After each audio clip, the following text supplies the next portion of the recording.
It is believed that at the center of every black hole, there may be a single point of possibly infinite density where all consumed matter of a black hole is condensed. This point is called the singularity. It is my question then to ask, what happens to the singularity when two black holes merge? Would there be two singularities? Would they absorb one another? Do they experience some type of explosion and reformation? I am certainly no expert on the topic, and am surely diving headfirst into quite advanced astronomy. For that reason, this will be a podcast of many questions and few answers, with some occasional visuals as well. To answer this question, I first wanted to explore and define the occurrence of merging black holes, as to perhaps use the conditions of these events to infer the interaction of singularities. In general, the prospect of merging black holes seems somewhat improbable to scientists, yet they are observed to occur. Black holes are often encouraged to merge in denser areas of space, such as in star clusters, where the high activity of the area causes black holes to behave more erratically than they normally would. In these clusters, two black holes orbiting each other, known as a binary system of black holes, are spurred to move closer and closer together until they collide and merge. When this happens, a sort of shock wave, known as gravitational waves, are pushed out into space. These allow scientists to identify when and where a black hole merger may have occurred. In fact, scientists note that gravitational waves sometimes create a slingshot effect, where the merging black holes are quickly shot outside their residing galaxies upon the force of their own collision. The existence of this effect has been supported by Hubble imaging and by gravitational lensing and Doppler shifts, which reveal just how hard the black holes were shot. These observation methods are often used towards the study of smaller black holes, and with further research, they might allow us to better understand how black holes expand in their lifetimes, whether through gradual accretion or sudden merging.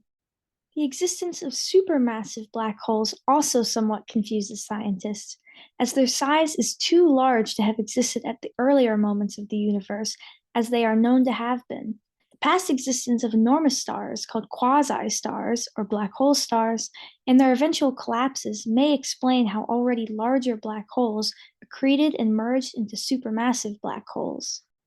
Considering, then, the more fluid nature of black holes and their attraction to one another, and a vague, mysterious push factor that causes them to collide and merge, it could be said that singularities exhibit similar attraction behavior, and although they perhaps do not explode and pull the black hole apart, their force may explain the presence of gravitational waves.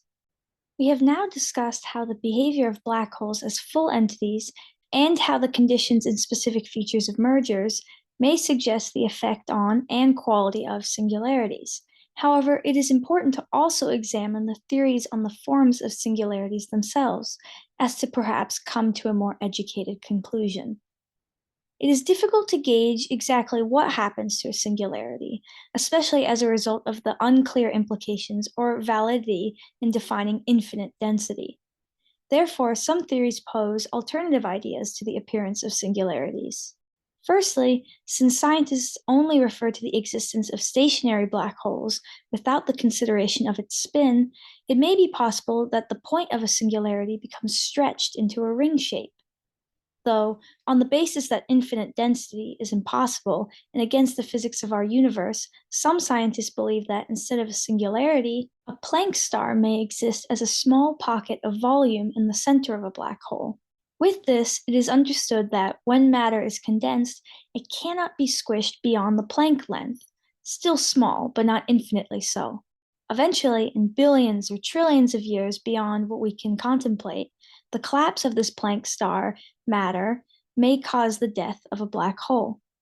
There is the possibility of a different form of star called a gravastar to replace the idea of a singularity, but the concept is generally discredited.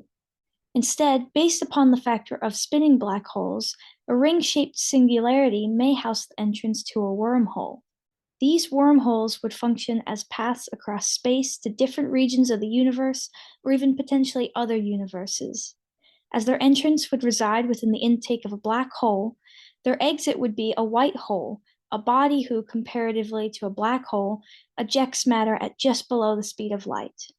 The suggestion of greater interconnectedness to the identity of singularities in these theories confirms a sense of fluidity to these bodies, diverging from my initial contemplations of multiple singularities as isolated, bordered objects.